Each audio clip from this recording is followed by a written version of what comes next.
Hello student. आज अपन अपना 11th class का हमारा जो बिजनेस स्टडी सब्जेक्ट है उसका एक सेट कवर करेंगे।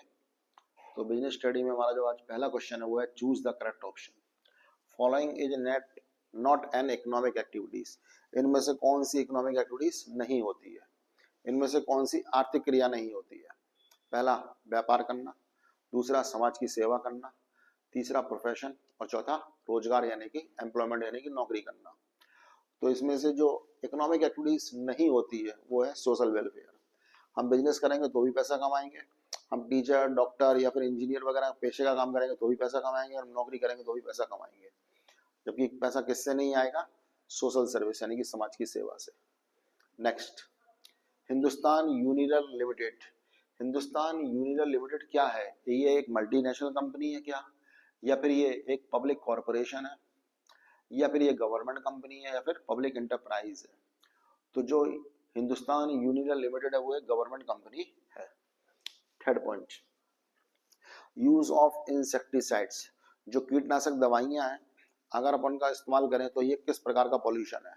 ये केमिकल पॉल्यूशन है, या फिर ये एक एयर पॉल्यूशन मतलब हवा में जो हवा प्रदूषित जो हो रही है वो पॉल्यूशन है, या फिर इससे नॉइज मतलब जो ध्वनि प्रदूषण है क्या ये, या फिर ये जल प्रदूषण है? तो अगर हम ज्यादा इंसेक्टिसाइड मतलब कीटनाशक दवाइयों का इस्तेमाल करें तो ये कैसा प्रदूषण है? ये केमिकल पॉल्यूशन है। Next, national small industries corporation NSIC was established in NSIC की स्थापना कब हुई थी? 1950 में, या 1955 में, या 1965 में, या 1975 में? तो इसका सही आंसर है 1955।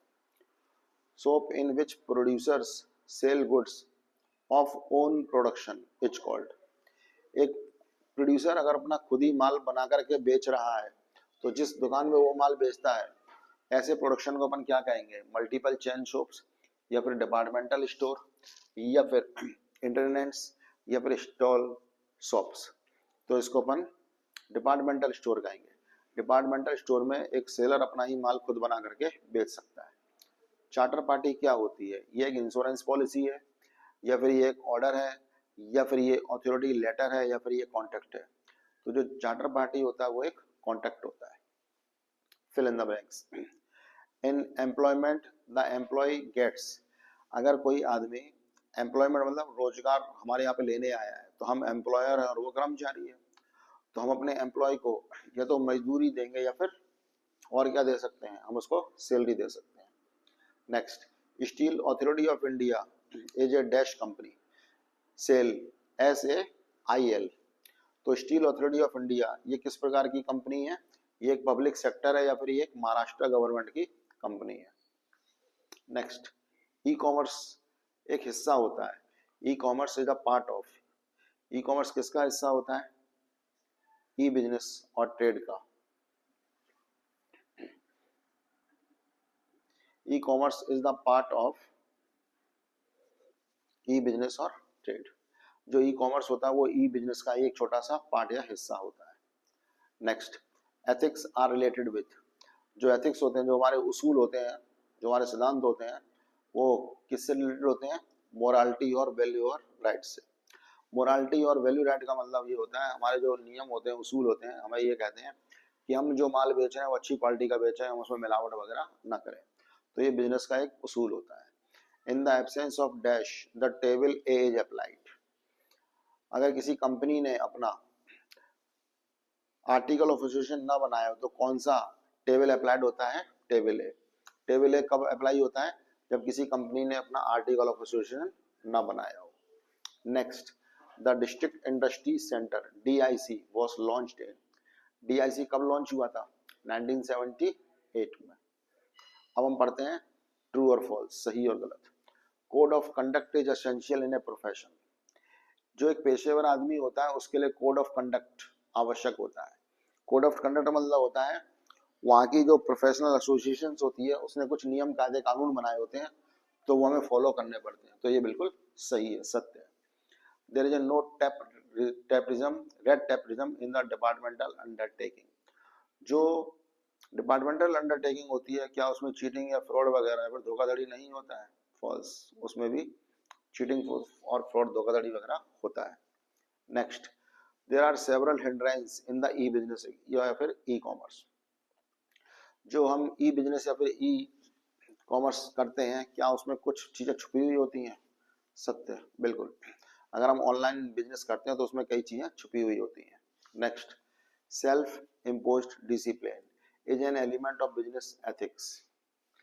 बिजनेस के कुछ उसूल होते हैं कि हमें खुद अपनी मर्जी से, हमारा एक फर्ज बनता है, एक लाइबिलिटीज बनती है, रेस्पॉन्सिबिलिटी बनती है कि हम जब भी माल बेचें तो अच्छी क्वालिटी का बेचें, हम कोई चीटिंग फ्रॉड नहीं करें, हम जब माल बेचें, गुड्स को बेचें तो हम सही रेट पर बेचें। Next, registration of company is not necessary. Company का जो रजिस्ट्रेशन होता है वो जरूरी नहीं होता है, फॉल्स। कंपनी को अपना रजिस्ट्रेशन करवाना कंपलसरी होता है, जबकि इसमें क्या लिखा है, कंपनी को रजिस्ट्रेशन कराना जरूरी नहीं है, तो ये फॉल्स है। Next, cottage industry can be operated in houses. जो कॉटेज इंडस्ट्री होती है उसको हम घरों में भी, यानी कि जो छोटे छोटे बिजनेस होते हैं उनको हम घरों में भी स्टार्ट कर सकते हैं, तो ये बिल्कुल सही है, ट्रू है ये। Next, answer the following in one word. आप एक शब्द में उत्तर दीजिए। An enterprise whose budget is prepared by the government is called. एक वो संस्था, एक ऑर्गेनाइजेशन या फिर वो एक एंटरप्राइज जिसका बजट गवर्नमेंट बनाती है, उसको अपन क्या कहते हैं? गवर्नमेंट अंडरटेकिंग कहते हैं। Next, in which insurance individuality contract is not applied. ऐसा कौन सा इंश्योरेंस का सेक्टर है जिसमें जो कॉन्ट्रैक्ट है वो अप्लाई नहीं होता है? Life insurance corporation. जीवन बीमा जो होता है उसमें जो कॉन्ट्रैक्ट होता है इंडिविजुअलिटी का वो लागू नहीं होता है। What is the unauthorised entry in the website code. अगर हम नेट वगैरह पे कोई काम कर रहे हैं तो जो वेबसाइट पर अनऑथराइज्ड एंट्री वगैरह हो रही है तो उसको अपन क्या कहते हैं? हैकिंग कहते हैं। What are the people who form the company. वो कौन आदमी होता है जो किसी कंपनी को प्रमोट करता है, कंपनी को बढ़ाता है, फैलाता है, कंपनी के लिए नए नए शेयर वगैरह इशू करके कंपनी को प्रमोट करता है, तो उसको अपन क्या कहते हैं? प्रमोटर्स कहते हैं। Medium term loan is for how many years. एक तो होता है शॉर्ट टर्म लोन जो 1 साल से कम का होता है, एक होता है लॉन्ग टर्म लोन जो कम से कम 8 या 10 साल का होता है। जबकि इसमें हमसे पूछा है कि मीडियम टर्म लोन की जो समय है, सीमा है, वो कितना होता है, समय सीमा। तो अगर हम 1 साल से ज्यादा और 5 साल तक के लिए लोन ले रहे हैं, दे रहे हैं, तो वो मीडियम टर्म लोन में आ जाएंगे। Selling centre where the objective is not earning profit is called. एक वो संस्था जिसका उद्देश्य लाभ कमाना नहीं होता है बल्कि आपस में एक दूसरे की हेल्प या मदद करना भी होता है, तो उसको अपन बोलते हैं consumer cooperative store. Where are bonded warehouses situated. जो बॉडीडेड वेयर हाउस होते हैं, गोदाम होते हैं, वो कहाँ पर होते हैं? नियर पोर्ट एरिया और कस्टम एरिया, जो समुद्र के आसपास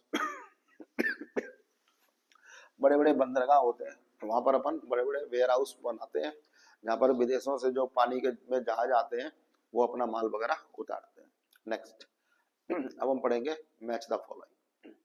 तो मैच द फॉलोइंग में सबसे पहले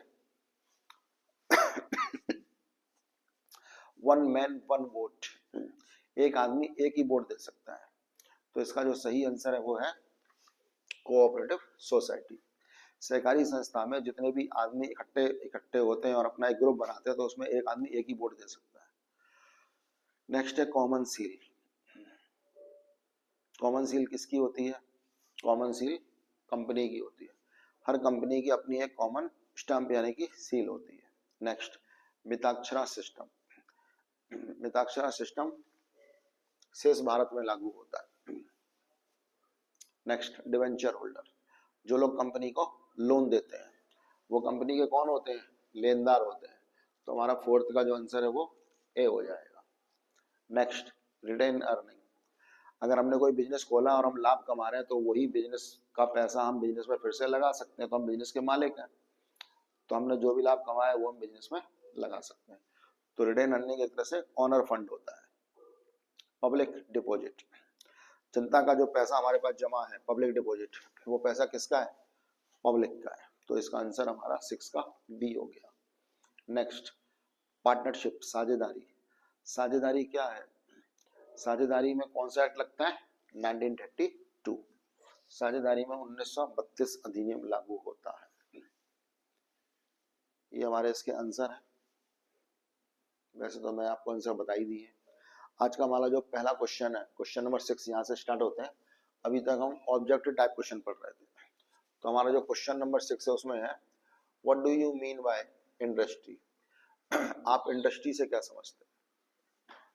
industry is a branch of commerce, ये एक कॉमर्स की ही ब्रांच यानी कि शाखा होती है, concern with production of wealth, जहाँ पर की प्रोडक्शन वगैरह की जाता है, जहाँ पर कोई भी माल वगैरह बनाया जाता है। Industry refers to the construction area, या फिर इंडस्ट्री को हम कंस्ट्रक्शन एरिया भी कह सकते हैं, जहाँ पर एग्रीकल्चर यानी खेती बाड़ी की चीजें, माइंस मतलब खदान वगैरह से जो मेटल्स वगैरह निकल करके आते हैं वो, उनमें कुछ सुधार या फिर विकास किया जाता है। And most of the services are included, या फिर इंडस्ट्री वो एक एरिया होती है जहाँ पर लोग नौकरी करते हैं, अपनी सर्विस वगैरह देते हैं। What are the non economic activities, आप गैर आर्थिक क्रियाओं से क्या समझते हैं? Those activities that are not done for earning money are called non-economic activities. वो सारी क्रियाएं जो पैसा कमाने के लिए नहीं की जाती हैं उसको अपन नॉन इकोनॉमिक एक्टिविटीज कहते हैं। एग्जाम्पल के तौर पर अगर माँ बाप अपने बच्चों से प्यार करते हैं तो ये नॉन इकोनॉमिक एक्टिविटीज है। अफेक्शन मतलब स्नेह, अगर हमें अपने छोटे से बच्चों के प्रति या छोटे के प्रति स्नेह, दया भावना वगैरह है तो इमोशंस मतलब फीलिंग वगैरह। हम कोई काम अगर कर रहे हैं, हम मंदिर वगैरह जा रहे हैं, हम फुटबॉल वगैरह खेल रहे हैं, तो ये सारे के सारे काम नॉन इकोनॉमिक एक्टिविटीज में आते हैं। नेक्स्ट, डिफाइन कोऑपरेटिव सोसाइटी, आप सहकारी संस्था से क्या समझते हैं?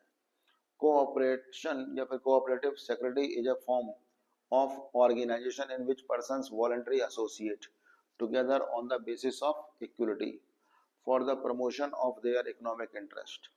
Those who come together have a common economic aim.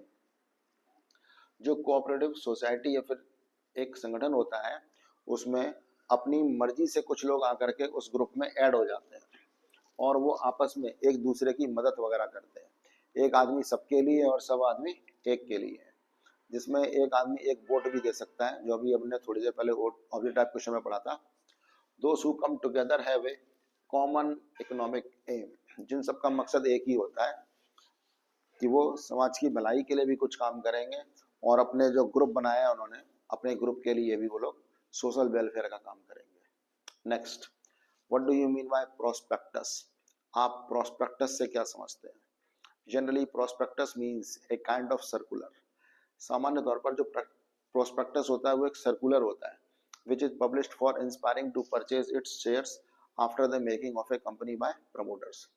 एक कंपनी का स्थापना होने के बाद या पुनर्गठन होने के बाद कंपनी जब अपने शेयर वगैरह होती है उसको इशू करती है, तो जो प्रमोटर्स होते हैं वो लोगों को प्रेरित करते हैं, इंस्पायर करते हैं शेयर वगैरह खरीदने के लिए। तो जो सर्कुलर जारी किया था उसी को अपन प्रोस्पेक्टस कहते हैं। Next, write two characteristics of the private sector, write two characteristics of the private sector, आप निजी क्षेत्र की दो विशेषताएं बताइए।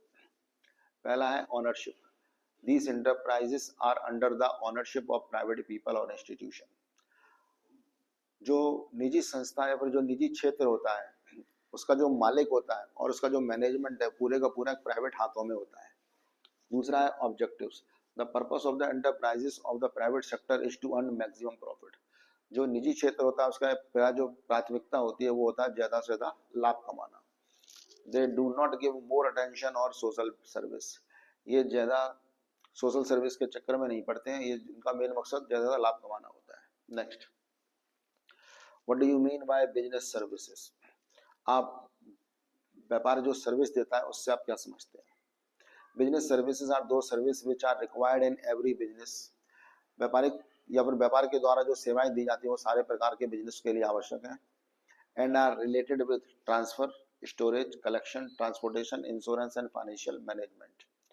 तो बिजनेस सर्विस में इस प्रकार की सेवाएं आती हैं, गुड्स को एक से जगह दूसरी जगह ट्रांसफर करना, या फिर माल बनने के बाद उसको वेयर हाउस में स्टोर करके रखना, या फिर कई जगह से माल इकट्ठा करना। ट्रांसपोर्टेशन मतलब होता है यातायात के जरिए माल को एक से दूसरी जगह पहुंचाना। बीमा, जब हम माल कहीं पे पहुंचाएंगे तो उसका बीमा वगैरह भी करवाएंगे। और वित्त की प्रबंध यानी कि व्यवस्था करना। तो ये सब बिजनेस सर्विस में आता है। हमारा नेक्स्ट क्वेश्चन है question number 9। What do you mean by e commerce? आप ई कॉमर्स से क्या समझते हैं? E commerce is an electronic communication. ये एक इलेक्ट्रॉनिक कम्युनिकेशन होता है among enterprises including customers, suppliers, business partners, government organisation and financial institution.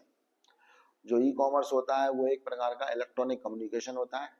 Mobile या कंप्यूटरों के जरिए आपस में जब कस्टमर्स, माल बेचने वाले पूर्तिकर्ता, बिजनेस के जो साझेदार होते हैं वो गवर्नमेंट ऑर्गेनाइजेशन, सरकारी संगठन और वित्तीय संस्थाएं जब आपस में नेट के जरिए या फिर ऑनलाइन शॉपिंग वॉपिंग या फिर माल खरीदने बेचने के जरिए आपस में एक दूसरे से जुड़ जाती हैं, तो इसी को अपन ई कॉमर्स कहते हैं। Next, what do you mean bye C2C? आप C2C से क्या समझते हैं? C2C का मतलब होता है customer to customer. This refer to a situation where both the seller and the buyer are consumers. C2C एक माल बेचने वाला और एक माल खरीदने वाला दोनों ही कंज्यूमर होने चाहिए। जैसे कि OLX वगैरह पर कोई आदमी अपना पुराना माल बेचना चाहता है और जो दूसरा आदमी है वो सेकंड हैंड माल खरीदना चाहता है, तो दोनों ही एक प्रकार से क्या हो गए? कंज्यूमर हो गए। जो माल बेचने वाला है वो भी एक ग्राहक चाहता है कि मेरा कोई माल खरीद ले, मैं अपने माल को किसी दूसरे को बेच दूं। जैसे घर में कोई सोफा सेट वगैरह है या फिर कुछ और फर्नीचर है, हम उसको बेचना चाहते हैं। By means of online auctions, customer participate in the buying and selling of a wide range of item. अगर हमें अपना कोई भी प्रोडक्ट वगैरह बेचना है तो उसको हम फोटो क्लिक करके उसके रेट, उसका प्राइस, उसका एड्रेस वगैरह, अपना मोबाइल नंबर वगैरह सब कुछ ऑनलाइन दे सकते हैं और सामने वाले को अगर वो चीज़ अच्छी लगेगी तो वो ऑनलाइन परचेज कर सकता है। तो इस तरह से अपनी जो भी पुरानी किताबें हैं, स्टाम्प वगैरह हैं, या फिर हमारे पास जो सिक्के वगैरह हैं, मल्टी इलेक्ट्रॉनिक गुड्स, या फिर हमारे घर में हमारा कोई इलेक्ट्रॉनिक आइटम पुराना हो गया, पुराने कपड़े वगैरह भी हम अपने किसी को सेल कर सकते हैं। तो इसमें दोनों ही आदमी कंज्यूमर होते हैं, इसलिए इसको C2C भी कह सकते हैं। नेक्स्ट, आज का हमारा जो लास्ट क्वेश्चन है वो हम 10 नंबर क्वेश्चन पढ़ेंगे। What do you mean by social responsibility? आप सामाजिक उत्तरदायित्व से क्या समझते हैं? Social responsibility of business means the liability of business toward consumers. सामाजिक उत्तरदायित्व का मतलब ये होता है कि हम जो बिजनेस कर रहे हैं, हमारी एक समाज के प्रति भी कुछ जवाबदारी होती है। हमारी जवाबदारी हमारे यहाँ पे जो एम्प्लॉयज जो काम कर रहे हैं फैक्ट्री में, वर्कर्स, उनके प्रति भी होती है। जिन जिन लोगों ने हमारे बिजनेस में पैसा लगाया है वो हमारे शेयर होल्डर हैं, हमारी जवाबदारी उनके प्रति भी होती है। एंड अल्टीमेटली द सोसाइटी, और हम जो माल बना रहे हैं वो समाज के लिए बना रहे हैं। हम सोसाइटी, समाज को एक फेयर प्राइस पर और एक अच्छी क्वालिटी का गुड्स बना करके दें, प्रोवाइड करें, ये हमारी सोशल रेस्पॉन्सिबिलिटी होती है। The concept implies that the businessman must assess the influence of his decision and policies on the society. जो एक माल बनाने वाला होता है वो अपने फैसले इस प्रकार से ले, अपने डिसीजन इस प्रकार से ले ताकि वो अच्छी क्वालिटी का माल बना करके समाज या सोसाइटी को दे सके। Next, write the social responsibilities toward consumers. आप write the social responsibilities toward consumers. एक सोशल रेस्पॉन्सिबिलिटी बतानी है हमारी, सामाजिक उत्तरदायित्व बताना हमारे किसके प्रति?